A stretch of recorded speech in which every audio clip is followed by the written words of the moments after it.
और देखिए, यदि आप गृहस्थ हैं, पति पत्नी दोनों ही हैं, तो पति को चाहिए कि बिना पत्नी को लिए कोई भी धर्म का कार्य न करे। उसका नाम ही है धर्म पत्नी। धर्म के कार्य में पति और पत्नी दोनों साथ में होने चाहिए। यदि आप विवाहित हैं, यदि आप जोड़े से हैं, तो कभी भी धर्म का काम अकेले मत करिए। जो लोग पत्नी के होते हुए भी धर्म का काम अकेले ही करते रहते हैं, उनका धर्म का काम पूरा पूरा सफल नहीं होता। इसलिए पत्नी को साथ में लीजिए। सत्यनारायण भगवान की कथा सुननी हो, पत्नी को साथ में बिठा के सुनिए। हमारे यजमान जी को देखिए, दोनों पति पत्नी यजमान बन के आरती कर रहे हैं। अब अकेले ही हमारे विवेक जी आके खड़े हो जाएं आरती का थाल लेकर, तो वो अच्छा नहीं लगेगा। धर्म के काम में पति और पत्नी दोनों साथ में होने चाहिए। कभी भी तीर्थ में जाइए, अकेले मत जाइए, पत्नी को साथ में लेकर जाइए।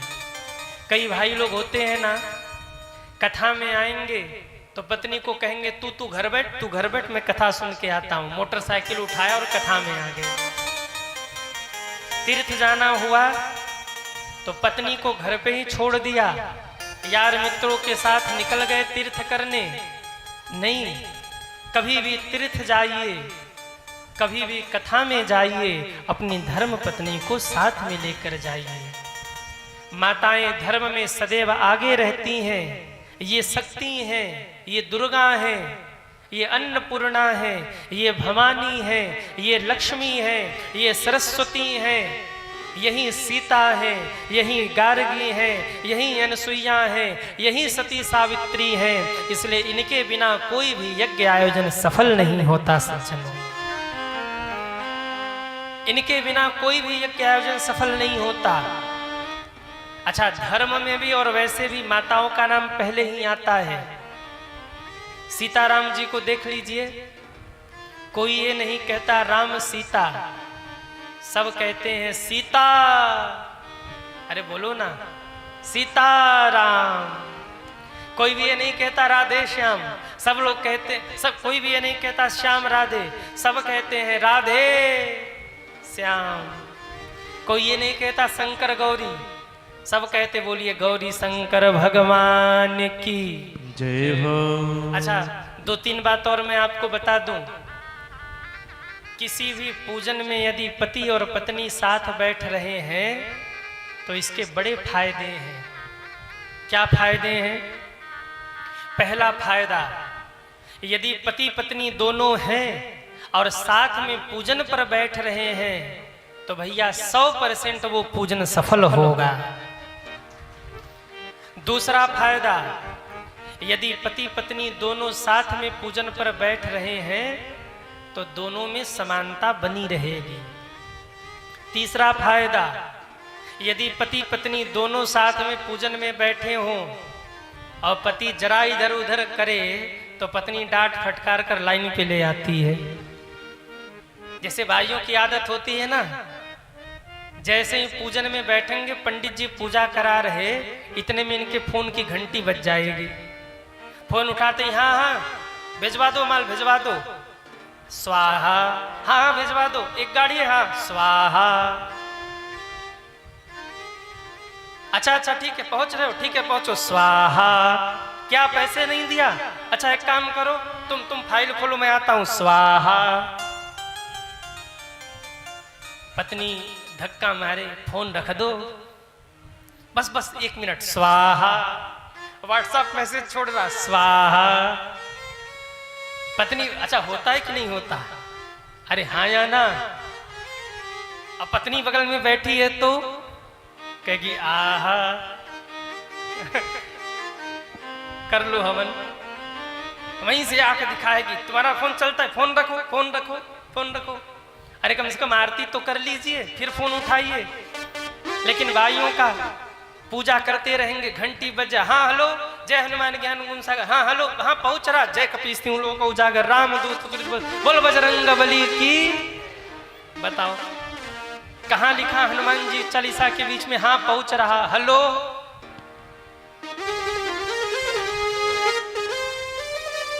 कहीं लिखा है क्या भूत पिशाच निकट नहीं आवे, हेलो।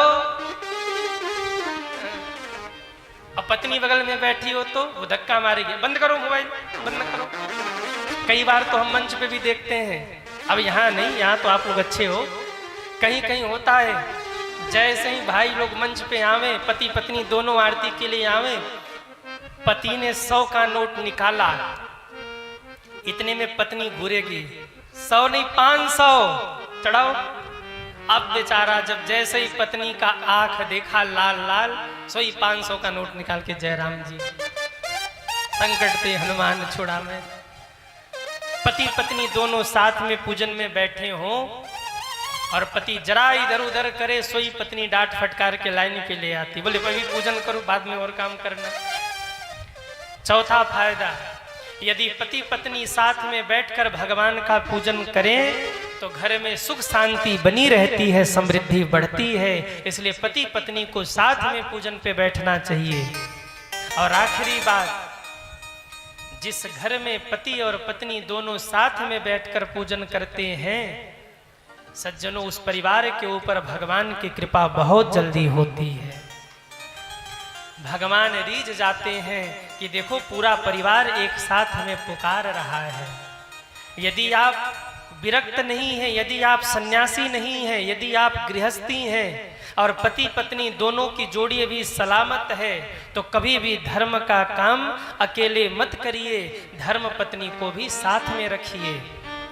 और माताओं से भी निवेदन, आप भी कोई धर्म का काम करिए ना तो पति देव को साथ में रखिए, और पति देव नहीं हो तो उनका कोई गमछा हो रख लीजिए, उनका कोई रुमाल हो वो साथ में रख लीजिए, फिर आप धर्म का काम करिए। और ये बात मैं अपने से नहीं कह रहा हूं, ये बात शास्त्रों में कही गई है।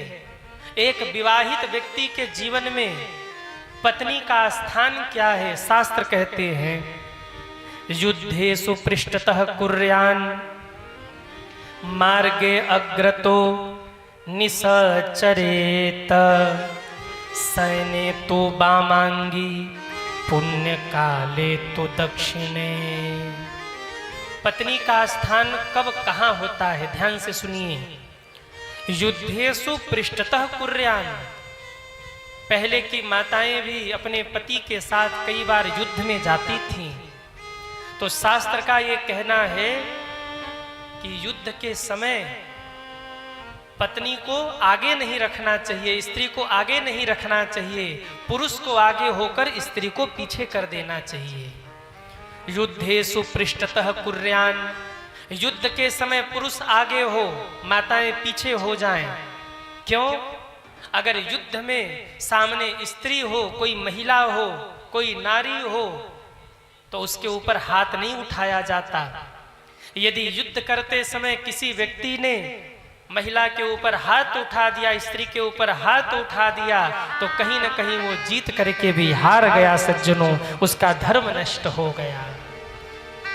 इसलिए युद्ध के समय माताओं को पीछे होना चाहिए, भाइयों को आगे होना चाहिए, ये युद्ध का नियम है। तीर्थ यात्रा जब भी करने जाइए ना, भाइयों से निवेदन, जब भी आप तीर्थ यात्रा करने जाइए आप पीछे पीछे चलिए, माताओं को आगे आगे चलने दीजिए। ऐसा क्यों? अगर माताएं आगे आगे चलेंगी ना तो ये मान के चलिए कि आपका तीर्थ 2 गुना हो जाएगा। कहिए कैसे? अरे पूछिए ना, पूछिए कैसे? माताओं का एक स्वभाव होता है, अगर वो काशी चली गई ना तो जब तक पूरा काशी दर्शन न हो जाए तब तक काशी छोड़ने वाली नहीं है। मान लो आप विश्वनाथ जी दर्शन करने गए और जैसे ही आपने पत्नी को आगे किया, पत्नी को दर्शन हुआ, दोनों निकले बाहर, आगे आगे पत्नी चल रही, पीछे पीछे पति। पत्नी धीरे से कहेगी महाराज विश्वनाथ जी तो हो गए, बगल में अन्नपूर्णा मैया भी बैठी हैं, जरा वहां भी मत्था टेक ले। अब वहां मत्था टेका तब तक कहेंगे बगल में ढूंढी राज महाराज बैठे, वहां भी मत्था टेक ले। तब तक कहेंगे बगल में पुराने शंकर जी बैठे, वहां भी मत्था टेक ले। और वहां से निकले तो कहेगी सुनो सुनो, अब यहाँ तक आ ही गए हैं तो संकट मोचन हनुमान जी को भी प्रणाम कर ले। अब भाई कहेंगे चलो वहां भी प्रणाम करा दे। अब वहां पहुंचे तब तक निकले, कहेंगे यहीं बगल में दुर्गा कुंड है, दुर्गा कुंड, दुर्गा माँ का दर्शन कर ले। अब मन में है चलो दुर्गा कुंड भी दर्शन करा दे। दुर्गा कुंड से निकले तब तक मानस मंदिर भी दर्शन कर ले। और ऐसे करते करते पूरे तीर्थ का दर्शन एक ही दिन में हो जाएगा। तो अगर तीर्थ में माताओं को आगे कर दिया ना, तो 2 गुने तीर्थ का फल आपको एक ही बार में प्राप्त हो जाएगा, 2-2.5 गुना ज्यादा फल मिलेगा आपको। शास्त्र कहता है, शास्त्र का कहना है, तीर्थ के समय पत्नी को आगे रखिए, माताओं को आगे रखिए, भाई पीछे पीछे चले। सामान्य दिनों में पत्नी को वाम भाग में रहना चाहिए, लेकिन जब वो पूजन में बैठे, अनुष्ठान में बैठे, तो पत्नी को पति के दाहिने बैठना चाहिए। वैसे पत्नी वामांगी होती है, लेकिन जब पूजन करना हो तो पत्नी दाहिने बैठ जाती है। पत्नी का स्थान फिर दाहिने है। वैसे वामांगी होती है, पूजन करना हो तो दाहिने बैठ जाती है, और झगड़ा करना हो तो सामने बैठ जाती है। ये भी तो है। वैसे वामांगी है, पूजन में दाहिने, और झगड़ा करना हो तो अरे बोलो ना, सामने है। शास्त्र का कहना है पूजन के समय पत्नी को दाहिने बैठना चाहिए। कहीं झगड़ा हो रहा हो, कहीं विवाद हो रहा हो, और भाई लोग अगर चाहते हैं कि झगड़ा सुलझ जाए, समझौता करना हो, तो शास्त्र का कहना है सामने से पहले माताओं को पीछे हटाइए। क्यों? अगर आप समझौता चाहते हैं और घर की माताओं को आगे कर दिया तो समझौता होने वाला नहीं है, विवाद और बढ़ जाएगा। और कहां कहां पत्नी को आगे करना चाहिए? रास्ते में जाते समय यदि आपको गाड़ी पकड़नी हो तो पत्नी को आगे कर दीजिए।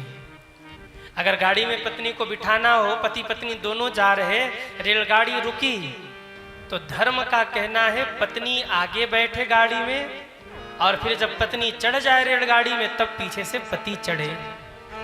उतरते समय का भी नियम है, माताओं को पहले उतरने देना चाहिए और भाइयों को बाद में उतरना चाहिए। ये नियम है, शास्त्र ने कहा है। आप कहेंगे महाराज ऐसा क्यों? एक कथा मैं आपको सुना रहा हूं, ध्यान से सुनिए। एक व्यक्ति स्टेशन पे बैठ के रो रहा था। एक महात्मा जी आए, महात्मा जी ने कहा क्यों रो रहे हो? उस व्यक्ति ने कहा महात्मा जी मैं क्या बताऊं, मेरी पत्नी छूट गई। महात्मा ने कहा कहां छूट गई? बोले रेलगाड़ी रुकी, जब तक मैं उतरता तब तक रेलगाड़ी निकल गई, मेरी पत्नी रेलगाड़ी में ही चली गई आगे। महात्मा ने कहा क्या तुमने कभी राम कथा नहीं पढ़ा? अब वो झल्लाया, उसने कहा राम कथा से इसका क्या मतलब? हमारी पत्नी छूट गई और आप कह रहे हो कि हम राम कथा सुने? महात्मा हंसकर बोले यदि तुमने राम कथा पढ़ा होता, राम कथा सुना होता, तो तुम्हारी पत्नी रेलगाड़ी में नहीं छूटती। उस पति ने कहा, उस व्यक्ति ने कहा महाराज रामायण में कहा लिखा है कि रेलगाड़ी न छूटे, इसके लिए उपाय करे। कौन सा उपाय है? क्या है रामायण में लिखा, हमें बताइए। महात्मा जी बोले उठाओ केवट चरित्र। जब राम जी को नौका में बैठना हुआ ना, तो राम जी ने क्या किया? राम सखा जब नाव मंगाई,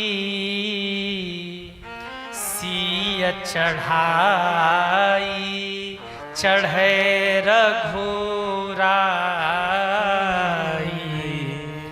जब केवट की नौका में बैठना हुआ तो सबसे पहले राम जी ने सीता जी को बिठाया, फिर राम जी बैठे। और जब नौका से उतरना हुआ तो उतरी ठाढ़ भय सुर शरीरेता, सिय राम गुह लखन समेता।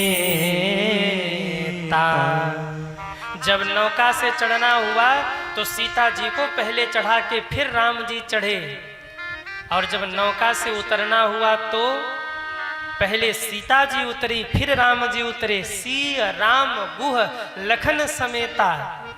यदि तुमने राम कथा पढ़ी होती तो तुम्हें पता होता कि यात्रा में सबसे पहले गाड़ी में पत्नी उठाओ फिर बैठो, और उतरना हो तो पहले पत्नी को उतारो फिर उतरो। यदि तुमने राम कथा पढ़ा होता तो पत्नी को पहले उतारते बाद में तुम उतरते, गाड़ी नहीं छूटती, पत्नी नहीं छूटती। और तुमने राम कथा नहीं पढ़ा ना, इसलिए झंझट हो गया। भाइयों से भी निवेदन, कहीं भी यात्रा में जाइए, यदि पत्नी साथ में हो तो सबसे पहले पत्नी को उतारिए रेलगाड़ी से और फिर आप उतरिए। और अगर आपने ऐसा नहीं किया तो आप रह जाएंगे भागलपुर में और रेलगाड़ी पहुंच जाएगी पटना। आप रह गए यही, आपने महाराज इंतजार किया, गड़बड़ किया तो पता लगा पत्नी बैठी ट्रेन में, वो पहुंच गई पटना, उतर ही नहीं पाई, आप ही उतर गए भागलपुर। तो ये नियम बताए। ऐसे ही धर्म करने जब जाइए तो अकेले मत जाइए, अपनी धर्म पत्नी को आप साथ में लेकर के जाइए।